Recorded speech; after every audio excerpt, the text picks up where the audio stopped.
Hello friends, welcome back to my channel. My name is Stephanie Chase and I am going to give you my review of AEW Dynamite from March 1st. And things are a little different because I had the great idea, which might turn out to be a terrible idea, to record it pretty much as soon as I got back from the show to my hotel room. So I was there live and I just thought, you know what? I'm not going to be rewatching this show on TV because I frankly don't have the time. So why not just give my thoughts now, like as they are? So this is a little bit more of a casual video than I usually do for my Dynamite reviews. But why not? Maybe it will be fun. Yeah, my setup looks really weird. I know that. I'm staying in like a really weird place, so it was very it's kind of difficult to find somewhere to actually like stream in this room, but I think I've done okay.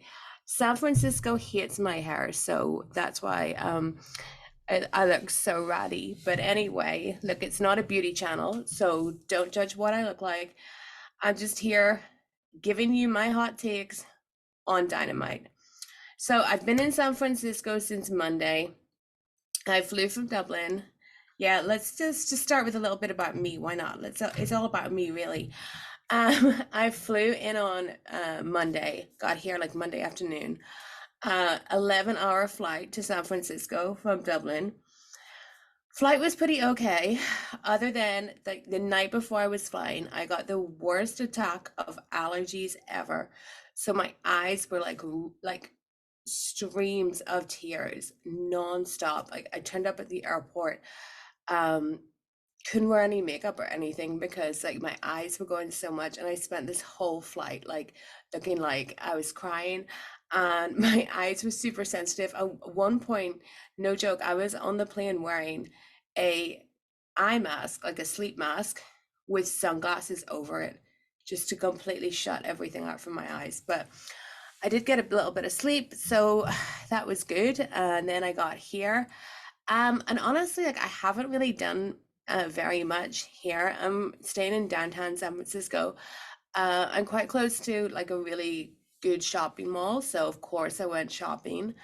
Um, but other than that, like I don't know. I don't want to say that it seems like unsafe or whatever.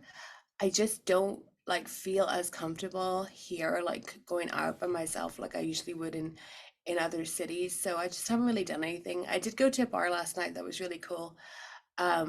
Met some cool people there, but other than that, I've kind of got nothing to report as far as what I've been doing with my life. And today I went to Dynamite, and because we're here on the West Coast, it was doors at 3. Doors at 3. And it said doors at 3 starts at 4. So for a while I thought that Dynamite was starting at 4, and then when I looked at the time conversion to how I know it, it airs at 1 a.m. in the UK, I realized like no, like 4, that's going to be like the elevation matches, so I didn't have to rush too hard to get to the show. But even though I thought I left in really good time to get there for 3. Like I did not get there for 3. I got there for about 20 past 3. The traffic was absolutely horrendous getting to the Cow Palace. But anyway, before we get to my review of Dynamite, which is why you're all here, if anyone is, and not for my life story, remember to follow me on Twitter, Instagram, and TikTok at Stephanie M. Chase. And, following me on Twitter and Instagram is good because I'm here in San Francisco. You'll see all my tweets from my trip, pictures, whatever. And if you're not subscribed to this channel, subscribe, and help me out by, liking this video, sharing this video. The more views I get, I can make a little bit of coin and continue my adventures across the United States of America watching AEW. But anyway, on to Dynamite. I have this tea that I got from a McDonald's near the venue, which that was really the only thing going on near the venue was a McDonald's or KFC. And so during this show, I did take notes I'm so lame that my phone has an AW sticker and an AW lanyard, but whatever. I really want to change my phone case, but it's so damn handy that I cannot find another phone case that like is as handy as this. Fuck this hair. Why does San Francisco hate it? Um, so I've got my notes on my phone, and I'm also going to look at, because he is the man, Wade Keller's Dynamite written report that he does on the Torch site that will just kind of jog my memory to things, maybe stuff that I didn't write down. Firstly, some notes on the Cow Palace, historic venue, one of those venues that I've always heard about, Cow Palace. Um, what are my thoughts on the Cow Palace? Well, controversial take maybe. I wasn't a fan. Okay, the Cow Palace was established in 1941. And I know that because when you went to get on the free Wi-Fi for the Cow Palace, it made you answer the question of when was the Cow Palace established? And I was outside the venue because I basically need Wi-Fi to operate over here. I can't, use, well, I can't, the mobile data situation for me is too boring to get into here. But anyway, I needed Wi-Fi. And I was like, what the fuck? Like, why would I know when the Cow Palace was established? Then I realized at the top of the page, it had the Cow Palace logo that said established in 1941. So I don't know what that little test was about, that the answer was on the screen, but that's how you got onto the Cow Palace Wi-Fi.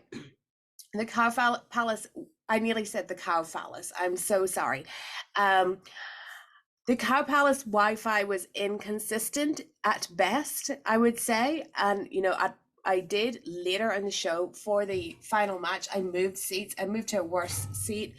And that was because of the Wi-Fi situation. Like, it kept cutting out and stuff. Sometimes it was good because I did get like 2 videos posted, but other times it was just totally terrible.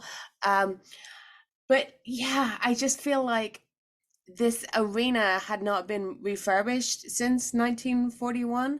The seats were pretty, they were really old-fashioned, like quite hard seats. There was no cup holders or anything. There was only like one big screen, and yeah, the concessions weren't good either. I came in and I queued for ages for a Diet Coke, and I was at a Diet Coke and pizza stand. So by the time I'd queued that long, I was just like, I will take pizza as well. So I didn't think it had great concessions. They were letting people outdoors to vape and smoke, which I always, honestly, like, that means a lot to me in venues. I do. I do like to vape, and I think sometimes, especially in AEW shows, are so long that even if you don't want to do any of that, getting like some fresh air is really good, because there's been some venues I've been in where I have just felt like so trapped because you're there for so long. So I always appreciate if they have if they have like a smoking area basically. So also the arena was freezing. Cow Palace was very cold. It was better when I moved, but so I'll tell you about my seat. So I did not pay for my ticket. Let's be totally honest here. I got a media ticket. I was comped, and my seats were, so I don't want to sound, ungrateful or complain about anything. So I'm not complaining about my seats. I will say where they were, it was a choice. It was a choice that was made. I feel like, and this is not the first time that I felt this way at an AEW show, but if you're not going to do like a press box, media suite type thing, which they don't do at AEW, and I don't want that anyway, I would put people that are media press in an area where there's like a lot of fans around them and they can soak up the atmosphere. Where I was very isolated. This venue was not sold out at all. And I was next to a section that would be behind the hard camera that was completely empty. There were 3 people in my row. And then the rows behind me and in front of me, it was like scatterings of people. No row was full in this bit. So I do think that it's maybe not the best idea to put, and you know, when I was at a Dynamite in Chicago and I was next to Zach from the Torch, we were kind of in the same situation. I just don't think it's great to put the media in a place where they are so isolated from the crowd and what's going on. You know, it's very hard for me to gauge the reactions of the crowd to different people, because unless you were getting a mega reaction, I wasn't really hearing that much. So I just think they would be better served to put the media just, you know, for something like this Dynamite, just, you know, put us in where all the fans are. And that might be, you know, a bit better. But yeah, I definitely, you know, there was no one around me to talk to. There was no one sitting to the left or right of me. As I said, there was just 2 other men in my row, and they were way down at the end of it. I was in front of a family who were not AEW fans, and I'm not even sure when the last time they watched wrestling was, but they had some quite hilarious comments that I'll sprinkle in. But I think that's all I want to say about the arena and my seating and everything. Once again, to reiterate, I'm not complaining about my seat. I am putting forward a suggestion that might better serve AEW as a company, because I think like maybe there's like local media there who aren't, you know, well versed in AEW and like the hot crowds of AEW, and they might find it just kind of dead from where they're sat, and that's just not giving off the best impression in my opinion. Okay, we kicked off with Orange Cassidy versus Big Bill, and Stokely Hathaway was out there. He looked amazing as always. So I've written down the crowd were very into Orange Cassidy. That's no surprise whatsoever, but they were very, very into him. There were men who were a little bit behind me who were just constantly shouting different, like, I think it was Long Island sports references to Big Bill. So I mostly heard that, these men shouting things like, I don't know what a team is from Long Island. I'm going to embarrass myself by trying to think of one. Not the Rangers, I don't know, but like, let's just say it was the Rangers. They'd be like, the Rangers suck. And that was like all I heard during that match. There was the table spot was the big spot in it, and the crowd chanted holy shit at this. I didn't really think that was a worthy of a holy shit, but you know, the fans liked it. I'm looking at Wade's report here. He says that when they opened the show, the commentary team, they discussed the history of the Cow Palace Arena, but they didn't show exterior shots of it or anything, or San Francisco. I do really agree with Wade on this. They could have gotten some great shots of the Cow Palace and San Francisco in general, but that's just not something AEW does. They want to tell you that they're in these great places and venues, but we don't see enough of that on TV. I thought that the first time I went to the Forum in LA. Yeah, so Orange Cassidy got the win with the Orange Punch. Huge pop for Orange Cassidy. Danhausen came out during the match. Huge pop for him. People love Danhausen. And that's very evident that with the reactions he gets, and I guess I can talk more about him later, and also the merch as well. They were selling Danhausen masks, and they were, I think, I actually have a photo of all the merch, and hopefully I will not be lazy and I will splice these in. But the Danhausen masks were $25, which I thought was a lot, because I was tempted to buy one for my display, because I just thought they were cool. But like $25, that was a lot. I suppose I should also talk about the actual AEW merch situation. I'm never high on the AEW merch situation.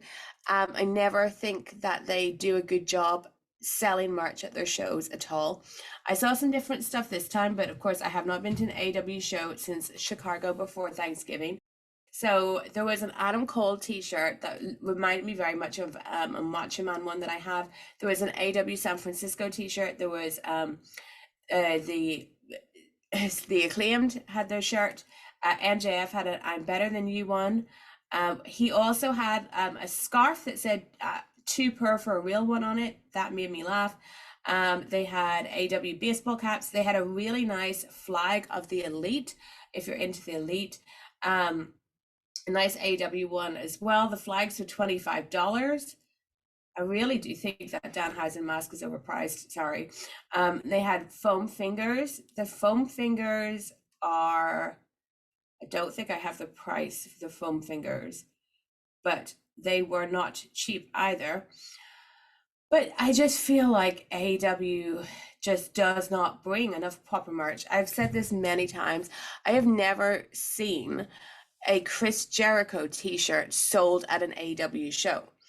And I have been to many. And I'm just using him as an example because he is an ex-WWE superstar. He's one of the people that the most casual of fans will know because he's from WWE. Why aren't you selling his fucking shirts at shows? Never seen a Bryan Danielson shirt. I think I've only once ever seen a Moxley shirt. You know, they just don't make like the best use of stuff. Like I look at this merch right now and they've just decided they claimed an MJF. That's who we're going to sell merch of for this cycle. Cool. But you know, we go to a WWE show, there's merch everywhere, and you can get merch for whoever you want. And here you either get an Acclaimed shirt, an event shirt, or an MJF shirt, and they're just not making they're just not doing a good job of selling shirts of all different wrestlers, you know, like really, they're just not. I'm not, and I know I'm not the only person that thinks that. Okay, let's move on to, okay, so the Moxley video was next. They did play this in the arena, thank God. Please excuse me for the amount of looking at my phone I'm going to do. I thought this was really good. The Moxley covered in blood, proper cool visual, and then Paige's response was awesome as well. I think it's one of some of Paige's best recent work, so I really liked that. I really liked that, and I think that match is going to be really good. Okay, we had the announcement that the Elite will defend the Trios titles against the House of Black. Okay, I thought this was really cool live. Do not know how this came across on TV. The lights went out and you could see the Elite and they started playing their fucking awful Kansas song. But there was like the visual of like how it comes up the Elite on their video looked really awesome. And then the lights went out, and honestly for a second I thought it was a technical difficulty, a bit of a botch. So that was fun. And then they came back on and the House of Black were there, and then they went, I think they went dark again, and then you could like hear a scuffle, and when they came back on, the House of Black had the Trios Championships. This was really cool. Very cool. However, this is style over substance, I'm gonna say it as I sip on my tea. I've only been drinking tea and Diet Coke today, so if I had been drinking at the show, I would not be doing this review. But this is style over substance. The visual, very cool. They have done fuck all to build this match, to tell a story between these two teams, and that's it.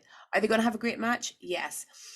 There's been a lot of reports talk about Kenny Omega recently. He did a very interesting interview with Renee Paquette on her Sessions podcast.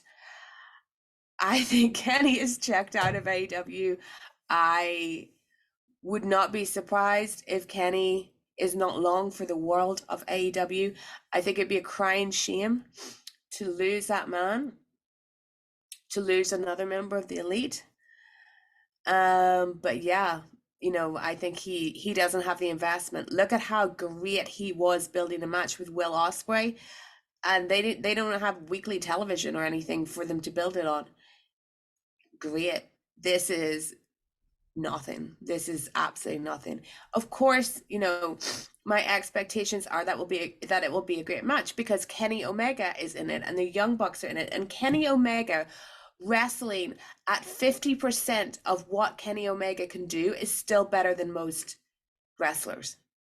He is that good, and that's why it's frustrating that he's not giving it his all. But if he's not giving it his all because he's mentally checked out, or there's something going on there with how he now feels about AEW, I can't blame him or hold that against him. Sometimes I know this myself, when your heart is not in something, you cannot be as great as your potential. You can't live up to it. So if there's something going on with Kenny, and how he feels about AEW now, it would explain a lot of things. But this, I loved it in the arena. I had my being a Mark moment where I like cheered and was like, wow, that was awesome. But when we have to come and analyze it, style over substance, there was nothing going on here as far as building a story. Okay. Then we had the Face of the Revolution ladder match. The winner earns a TNT title shot against Samoa Joe. Wade tells me here that Samoa Joe was on commentary. I did not know that. I guess I just must have seen him sit at the commentary table. Okay. We had Action Andretti, Sammy Guevara, AR Fox, Konosuke Takeshita, Powerhouse Hobbs, Eddie Kingston, Ortiz, and Commander. Star of the match was Commander, especially when he ran the top rope. He was absolutely amazing. He was doing some great stunts. I'd like to watch more of him. He seems really fun. You know what? He's a spectacular guy, and he's just brought in to do this match. Like, imagine if he, debuted with a really impressive singles match, against like a really great opponent. But anyway, look, he earned his money tonight, and he got his spots in, and he was memorable. So great debut for Commander. This is what I've written. This match is wild, because it was. Crowd were super into this match. This is what they were most into all night. And it's easy to see why. I'll talk about that later. Sorry. Everyone hates Sammy Guevara, like universally. And I mean, it's no surprise to me that everyone doesn't like Sammy Guevara. I wonder, because Sammy is in the upcoming reality show Unscripted series, AEW All Access. I wonder what that will do for Sammy's image, if we're seeing him and Ty in real life. My take is that it will not enhance his image, and that people will dislike him even more after watching him in this show. I think he's, I don't think he can kind of redeem himself. If anything, I think he can show even more of himself that will make people dislike him. Sorry, Sammy, I don't think you're made for reality TV, and I've watched your vlogs. Let me see what Wade is saying here. Okay, so Action Andretti. This was terrifying. Absolutely terrifying. He did crazy Falcon Arrow. He totally lost his footing, and like slipped. It was really dangerous. It was really bad, and I thought that he was not going to walk again for the duration of the match at the very least. I was very surprised when he continued doing spots in the match. I really hope that Action Andretti is okay, because my God, would this be a shit time to go out with an injury if you're here. And we also had Sammy Guevara flipping off the top of the ladder on the outside, of course, doing his Jeff Hardy impression. Daniel Garcia did come down. So what I kind of wrote here about the storyline, other than Commander being super duper awesome, they used this match to tell a storyline about the Jericho Appreciation Society. Okay, that's what they were doing. They were telling a storyline between Sammy Guevara and Action Andretti, with Daniel Garcia in a supporting role. I would love to have seen Daniel Garcia in this match, but I'm not going to harp on about the Daniel Garcia situation that I bring up every week again. But anyway, I would love to see him actually in this match. I thought I thought that was kind of weird that they were just telling this JAS story throughout the match, like the story of Sammy and Action Andretti. Neither of them ended up winning it. I was watching the match going, they're doing all this Jericho Appreciation Society stuff, and to me it does not make sense for Action Andretti or Sammy Guevara to win the match because the TNT champion currently is Samoa Joe, and it may very well be Wardlow by the time they get this title shot. And neither of that works with what's going on with the JAS at the minute. So I knew that Sammy and Andretti, that neither of them was going to win. Who did win? It was Powerhouse Hobbs. Now, I am very pro Powerhouse Hobbs. I'm very glad to see him win. But why? Powerhouse Hobbs, they wanted to give him a big moment in the Bay Area where he is from. Totally understand that. But a few months ago, or maybe a few weeks ago, time is a construct that I can't follow very well. We were seeing these Book of Hobbs videos every week. They were very good, they were very engaging, and then it just seemed to fall off a cliff. And now, because we're in the Bay Area, they give Hobbs his big moment. I would have liked to have seen more from Hobbs every week on Dynamite leading up to this. Yeah. There's also like the issue of the finish of the match. So the ladder was broken and Hobbs, the referees held the ladder for Hobbs. Like that's what happened. And Hobbs could not get the big silly brass ring thing down. I don't know what that looked like on TV. It didn't look very good live. I just felt really sorry for him because being in that moment where you have to fiddle with that thing and there's so much pressure. So yeah, I don't know how that came across on TV. Now, I don't think this was shown on TV based on the reaction that I got when I tweeted it. But once he had the ring, he was left up on this ladder. He had gone to like the very, not top rung, but like the flat top of the ladder. And then he did not know how to get down. I am not scared of heights. I am scared of other people on heights, other people up high. It absolutely terrifies me.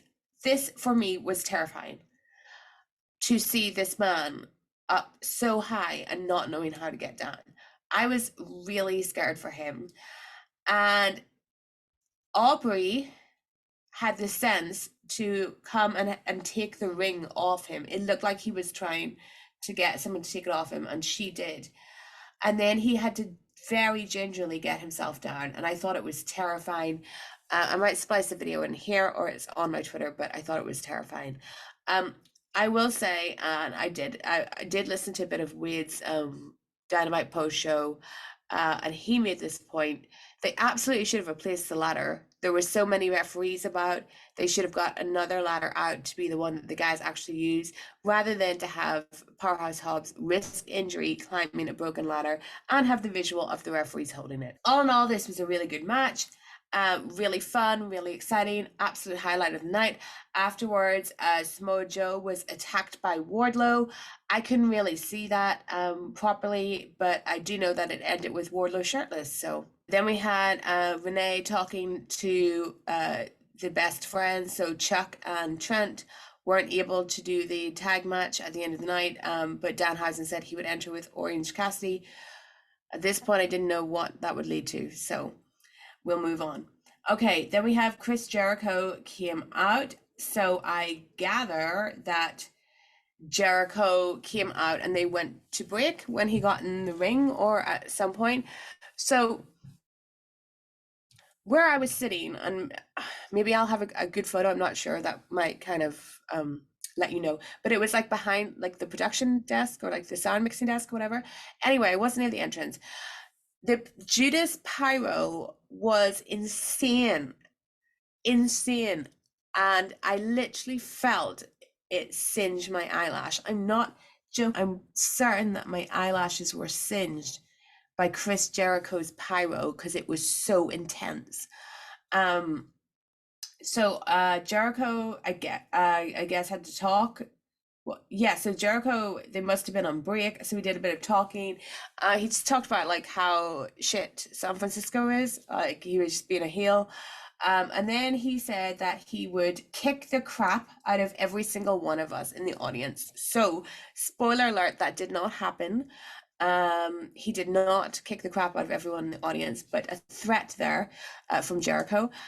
Then it did seem like he wasn't totally sure when the break was ending, though maybe it wasn't that, because I think that, let me just check the notes here from Weird. I think, but I'm not sure, and you guys will know better than me, that Peter Avalon came out towards the end of the break. So I think that maybe he just wasn't sure when Peter Avalon was coming up, because I'm pretty sure he gave back the microphone and then took it again to threaten us. Great sexy sax music that Peter Avalon has. He looks so different now. I haven't seen enough of him on my TV to know when he transformed, but yeah, this was a quick match. It was absolutely fine. Avalon got a lot on Jericho, but it only took one, code breaker for Jericho to win. He didn't even have to do a Judas effect. And then after the match, Jericho kept beating down Peter Avalon. I don't think that baseball bat shots look good live. And then Ricky Starks came out. I kind of wish they hadn't have played his music, because especially when you're watching live, there's this awkward pause of, Starks's music hit.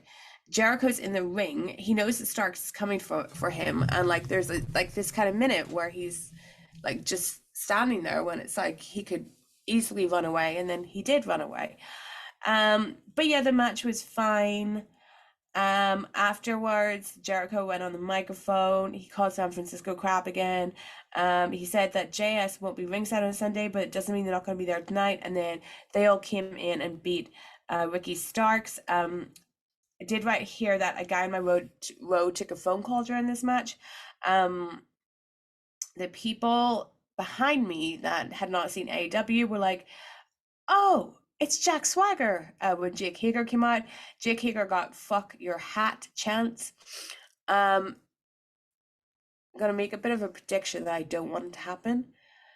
So maybe if I say it, it won't happen, because the booking's been guessed. I don't know. I can't think of what word. It's been a long day, guys. What if, so the JAS can't help Jericho, what if Action Andretti they've turned him to the dark side, and he comes out and helps Jericho? What if something like that happens? I wonder if they're going to do something like that. I really wonder. Because I'm pretty sure originally the graphic was everyone banned from ringside, and then they changed it to the JAS banned from ringside. So a distinction has been made there, and I don't know why. But I'm worried that that will happen and Ricky will lose because of that. But just saying it out loud. So hopefully it won't happen. Okay, Christian was definitely watching my show. I think it was last week when I did a song about how he always has interviews at the top of the stage, and he thought, I never want that bitch to sing again, so I'm no longer going to do interviews at the top of the stage. So he got in the ring with Renee. This was very, very good. He got huge heat for mentioning Jack Perry's father, Luke Perry. He got huge heat for that. I thought it was such a good promo. Christian, I was never a big fan of Christian back in the day, and I was never that keen on him being signed, but he's been great in this Jungle Boy feud. Absolutely love it. Fucking great promo. Then Jack Perry appeared on the screen, and the man behind me said, "Is that Dolph Ziggler?" No, it is not. It is Jungle Boy. And he was basically being the Undertaker. He dug a grave for Christian, and then we saw a tombstone with Christian's name on it. As a goth queen, I loved this Undertaker reference. And other than the ladder match, this was my other favorite part of the show. I thought it was really, really good. Okay, so yeah, then after this is where Hangman's promo came, but I talked about that when I talked about Moxley's promo. No, before that, sorry, I got totally mixed up there. I'm sorry. Anyway, hour 2, Matt Hardy versus Hook for the FTW Championship. Hook won. I wish he'd won quicker. I love Hook. I love seeing him live. I love his theme tune. It was my most played song on Apple Music last year. I was just happy to see Hook. Like that's really it. I don't have a huge take on this match other than like Hook is the fucking man.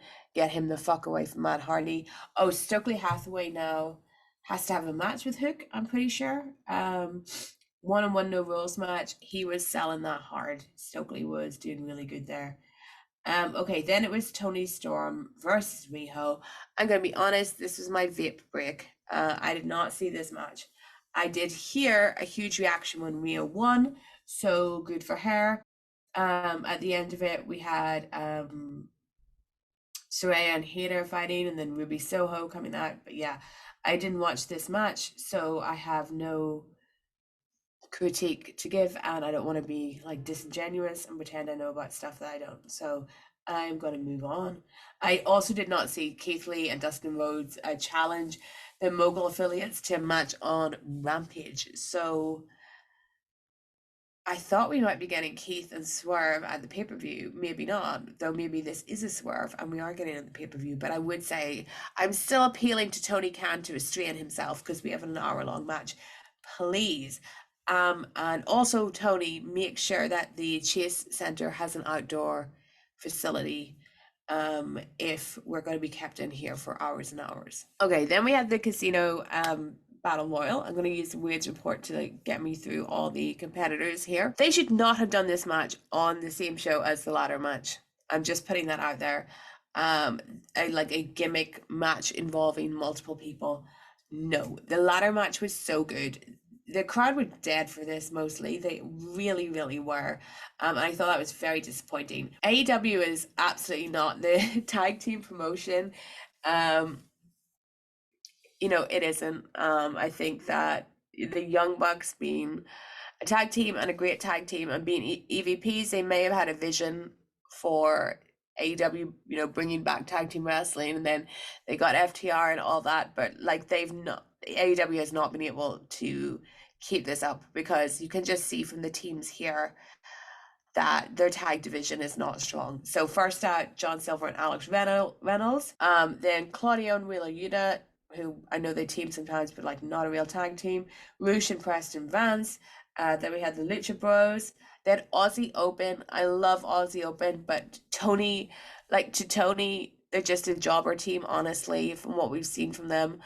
And this is, I would say, the problem with them using people from New Japan, because obviously Aussie Open work for New Japan. That's where they're established. And I don't think that Tony Khan can do anything with them creatively here. So they just seem like jobbers. And yeah, they shouldn't seem like that. Then we had Angelo Parker and Matt Menard come out. They never get anything, great team, get nothing. Top Flight, great team as well.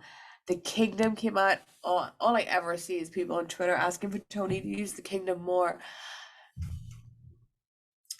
There's a lot of people on the roster, and Tony sometimes does not use everyone. Then finally, then we had Danhausen and Orange Cassidy. Big reaction. People love Danhausen. Then big reaction for the Butcher and the Blade coming out. I didn't get that. So anyway, look, this was won by Orange Cassidy and Danhausen. I was shocked. I was silly enough to think that FTR were coming back. I really was. And I was very disappointed when they weren't. They've gone the comedy route here. Really, the tag division is kind of the comedy. It is the comedy division right now, That's no disrespect to the Guns or the Acclaimed, but the Acclaimed have a very funny act. The Guns are a tag team that people like to make fun of. Like, it is comedy, a lot of what they do. People call them ass boys. And now we've got Danhausen and Orange Cassidy in this match. I don't know why Tony made this decision. Maybe he thought he was getting FTR, maybe he wasn't. But I just thought like the only way all of this made sense, like taking the belts off the Acclaimed or whatever, is for FTR to come in. Now I have no idea who's going to win the match, because I thought it would be the fourth team, whoever they are. But now that I know who they are, I don't think it's going to be them. I think the Guns is just going to retain. But yeah, this match, I just thought fell a bit flat. And it was probably because the first match was so good. Okay, and then we had the main event segment, MJF and Bryan Danielson. Danielson cut a really good promo here. He really sold me on the match. This was a great go home promo. MJF, he didn't let MJF say anything. I have to say though, the crowd loves MJF. When he came out, everyone stood up, and they didn't do that for Danielson. So no matter how heelish MJF is being and how good a job they have done at, quelling like the support for him, he's always going to get a really big reaction, and there's always going to be a lot of people that want to cheer MJF because he's so entertaining, and that's it.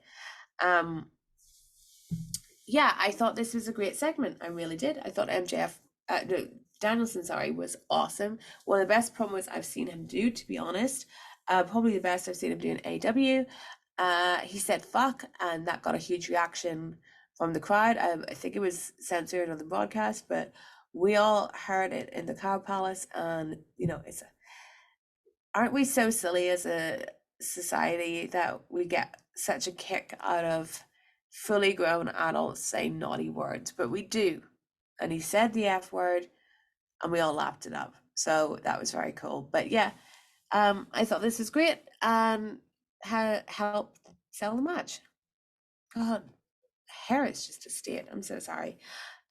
Anyway, I'm trying to be one of those people that doesn't care. Final thoughts. I thought it was a good Dynamite, but I have to say, I did listen to as much as I could of Wade Keller's post show. And I think a lot of people were negative on it. So that might just be me being happy to be there live, getting a better perspective. You had a great match in the ladder match. I thought that Christian did a great promo. As we look to the matches at Revolution, they all kind of got something. So for me, it was a decent go home show. It wasn't like mind blowing. It was decent. It was decent enough. Okay, if you've made it to the end of this video, thank you so much, and please leave a comment, and give the video a like. I hope you guys enjoyed this. I'm sorry that it wasn't as professional or whatever as I would usually try and do, but I thought it'd be fun to just do my thoughts while they're all still in my head, so I don't sleep on it, so I don't listen to anyone else's opinions on the show either. Like, I really didn't see much of the Twitter reaction or anything. I was tweeting myself. I haven't spoken to anyone about the show. I haven't listened to anyone else's uh post shows, so this was just my honest thoughts, honest reactions to tonight's AEW Dynamite, and hopefully I imparted some knowledge on all of you of what like the experience was like, and hopefully it was a good idea for me to decide uh to record as soon as I got back to my hotel and not wait till tomorrow morning when I've you know redone my hair and makeup and I'm all like nicely sitting ready for you. But I just want it to be like to be real and just present my unfiltered, uncensored, unslept on, influenced, thoughts on the show. So anyway, if you liked this video, like I said, I've already said this to you guys, but like please like it and share it. It really helps me in the algorithm. Tweet it out, get everyone to watch it, get your granny to watch it, get your granddad to watch it, whoever. um, and yeah, thank you so much for your support on this channel. It is so cool to be able to go to these AW shows, and last year I went to every single AW show, every single AW pay-per-view. I at this point don't know if I will do that this year, like for a variety of reasons. but I want to because I don't want to miss out.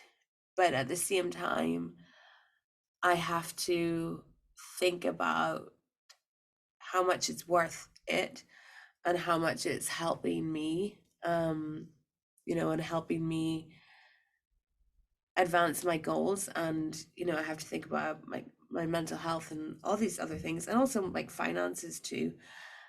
But anyway, I'm here at Revolution. I'm happy to be here at Revolution, my second Revolution pay-per-view. And yeah, follow me on Twitter and follow along with my journey while I'm here. But yes, thank you guys so much. Subscribe to the PW Torch YouTube channel because my All Elite wrap up video will be out on Thursday. And I should have an interview for you on this channel before Revolution.